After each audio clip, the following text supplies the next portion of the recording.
Hi friends, it's January 15th. Larry Klyczok's back with you. Donald Trump said yesterday who he thinks is to blame for no deal yet to end the war in Ukraine. Also, they're introducing a state of emergency in our energy sector. A state of emergency will likely be declared throughout the whole country. European countries have begun sending their troops to Greenland, and the US may invade Iran within 24 hours. Although Trump says that he was told that no one is going to be executed in Iran, and there are no more killings. Let's go through everything step by step, folks. Subscribe, comment, share the video with your friends and acquaintances. Let's start with Trump's statement. Yes, he's again saying that Russia is ready to make a deal, but Ukraine is dragging its feet. His words are quoted by Reuters. And in Trump's opinion, Putin is ready to negotiate. When asked why peace talks have not yet yielded results, Trump replied, "Zelensky, I just think he has a hard time doing it." Well, of course, the conditions they are imposing on us are not very acceptable, so Zelensky is probably still not ready to make a decision that will be seen as a surrender. We are talking, friends, about the Donbass. We know this story well. At the same time, the head of the White House, according to him, knows nothing about the fact that Vidkov and Kuj are not going to Moscow, although Moscow has stated that they are waiting for representatives of Donald Trump. I told you about this yesterday. Well, Trump's just Trump, still negotiating, says wild things, hard to get, so judge him by his deeds. And Trump noted that meeting Zelensky in Davos at the forum next week could happen, though it's not planned. Well, no plans yet at least, but he won't rule it out. A meet is possible. Trump's words speak volumes. There's a pause now in talks with Russia. I think, the way he said it, if they can't agree, well then, we'll just see how their fight goes on and on. And in Ukraine, as you see, many calls made by the president aim to keep the war going in 26, resist Russia. But how will it look, really? 'Cause today, friends, January 15th, the day some said the war would be done. It's not over. On the power grid, there's a new spat between Zelensky and Klitschko. Why, new, single quote. 'Cause they've always clashed since Zelensky took office. He says Ukraine's power needs a crisis mode. The leader said this after talks on the crisis, already here, in Ukraine's energy sector. He stressed Kyiv, where, due to tough times, a hub will be made, more shelters built. The work will be led by new energy chief Denis Shmyhal, who, as I said, slammed the mayor yesterday from the podium. Zelensky also said that during the energy emergency, curfews may be lifted in some areas and cities. Exactly where, unclear so far. And what criteria they'll use to decide remains to be seen. It's just a statement, folks. The government says it should prepare options so people can use support centers and business plan. Though, I think it's been long overdue to change the curfews and cancel them, especially in non-frontline areas. There's no point in keeping that regime in place. And regarding Kyiv itself, too little, says Zelensky, was done to prepare the capital for the energy emergency. And even now, the intensity is lacking. We need to fix it all urgently now. There must be solutions. Well, what exactly, hard to say. It's more politics, open conflict, than rational thought, friends. Klitschko already responded to Zelensky's criticism about the city's blackout preparations. He said he hasn't spoken to Zelensky face-to-face or at meetings for 4 years, and now he's ready to respond publicly. He was outraged by Zelensky's words about the lack of intensity. He stated that such assessments devalue the work of thousands of experts who provide the city with heat and light. Friends, I'm not ready to comment professionally on whether Klitschko has done enough. The only thing I can say, as a resident of the capital, is that the situation with heat and light is extremely difficult. I won't go into details. Kyiv residents know this all too well. Ask your relatives living in the capital. But that more thorough prep was needed, for attacks and blackouts too.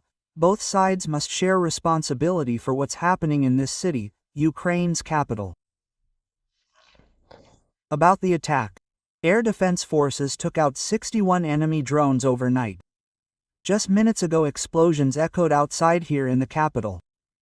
In total, the enemy attacked Ukraine with 82 drones. Hits confirmed in 13 different spots. In Kyiv's Solomiansky district, debris fell on a building due to enemy attack. In Lviv this morning, a drone was spotted. It crashed in a playground near the Bandera statue. This was announced by Mayor Sadovy. No casualties reported. Likely, the Russians are regrouping. The cold snap will last until the end of next week at least, maybe the end of the month. So heed the warning sirens, friends, prepare for things to worsen if you can. I can't rule it out. And now to Greenland, where things are playing out quite interesting, dynamically. I don't think they'll be fighting there, but NATO's already moving troops to that island. NATO, folks, I now separate it from the US like Trump did. Since the US is separate, NATO's separate. Germany is planning to send troops to Greenland. Bild reports this. This week the country may deploy initial forces to the island. It's a small advance team of the Bundeswehr. The German Ministry of Defense hasn't confirmed or denied this. The deployment starts today, January 15th. Officially, the expanded military presence in Greenland is a NATO European initiative. Well, for Trump, NATO is all but him. However, coordination, friends, goes through Copenhagen, through Denmark, not the alliance. This is not asterisk on NATO op. Swedish PM Ulf Kristersson said Swedish officers are in Greenland training Danish troops. Arctic endurance is what they've called it. France is also sending troops. Not many, of course, not tens of thousands. Macron said the first French units are on their way, more to follow. How will Trump react? It's not just dog sleds anymore, like he said. Discussing Greenland's future.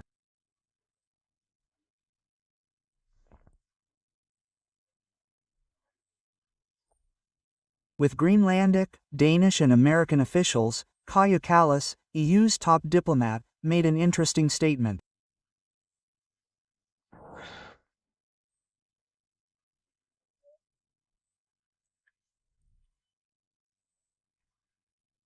She made this statement not asterisk at the meeting with American, Danish, Greenland officials, but in EU Parliament discussing this. She wasn't there. According to Politico's sources, speaking with political leaders in the EU Parliament, she said the world situation is so complex, now is a good time to drink. Well, we love to talk about, like, getting wasted. Sorry for the language. The remark came amid ongoing debate about Arctic security and each player's role in it.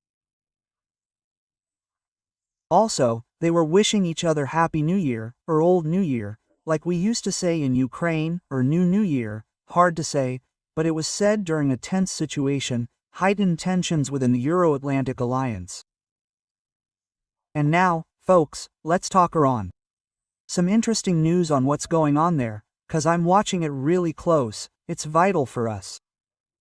Right now, we're hearing, again, some pretty wild statements from Donald Trump.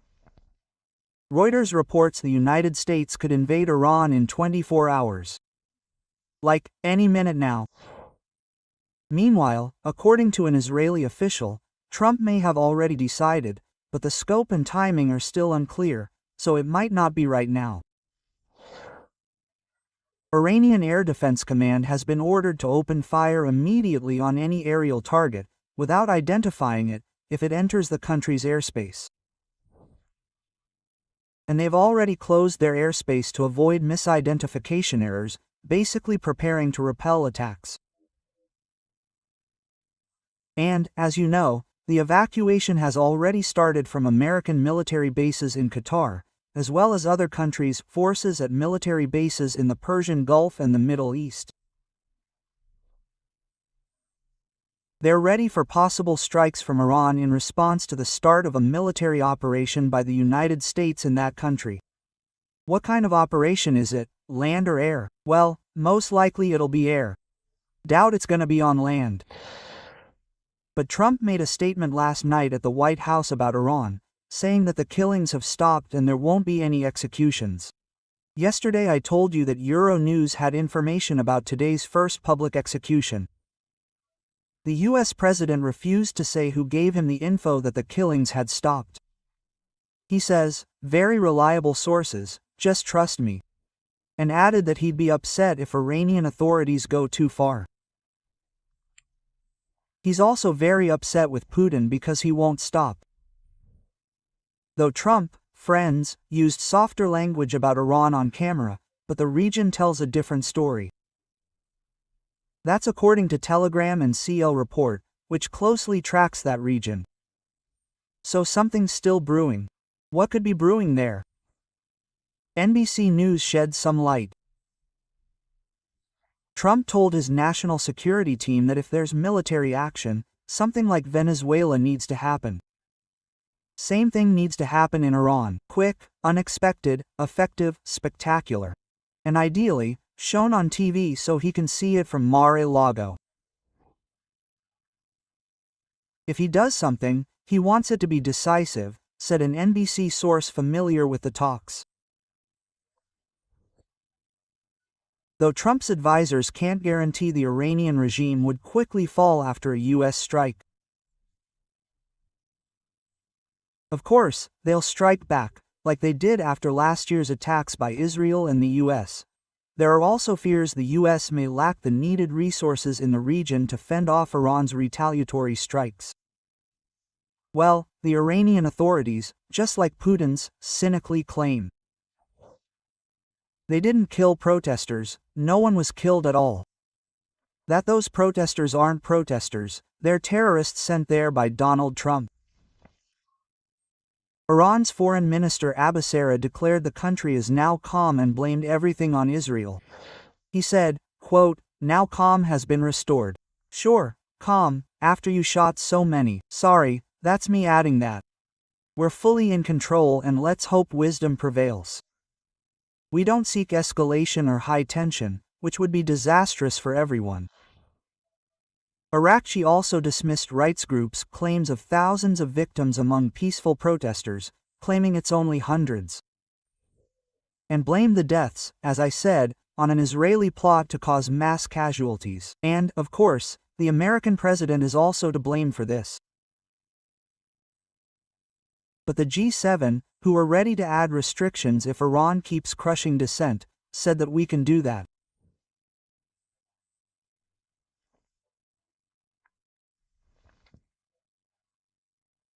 They jointly stated they strongly oppose Iran's harsh crackdown on its people, bravely seeking a better life since late 25.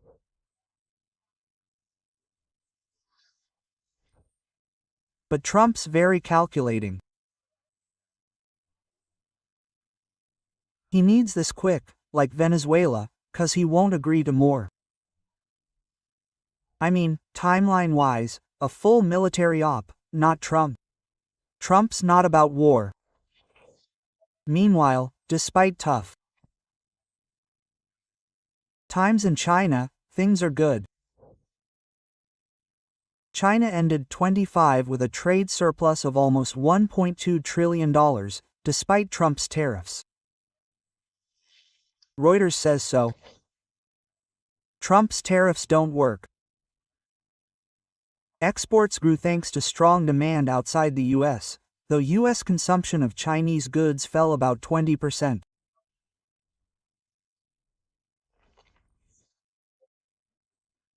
Today I'll talk with Artur Karetanov on the channel about China's role in ending the Russia-Ukraine war and China's future. So watch for new videos. Finally, some cool news about Ukraine. The IMF's Georgieva arrived in Kyiv on an unannounced visit. Well, unofficial, because we weren't told, but the Ukrainian authorities knew. Today, Georgieva will meet with Zelensky and Severodynko, the pompous head of the National Bank. She wants to review Ukraine's progress in implementing several measures, including adopting the 26 budget, taking steps to increase domestic revenue by expanding the tax base, and securing large-scale external funding from donors on grant-like terms. So they'll also be talking about taxes, among other things. Therefore, interesting times await us, in quotes, sorry. When will they end? They will end, my friends, you have to believe. Thanks for being with me. Subscribe, comment, share the video with your friends. Love you all, bye for now, and don't switch channels.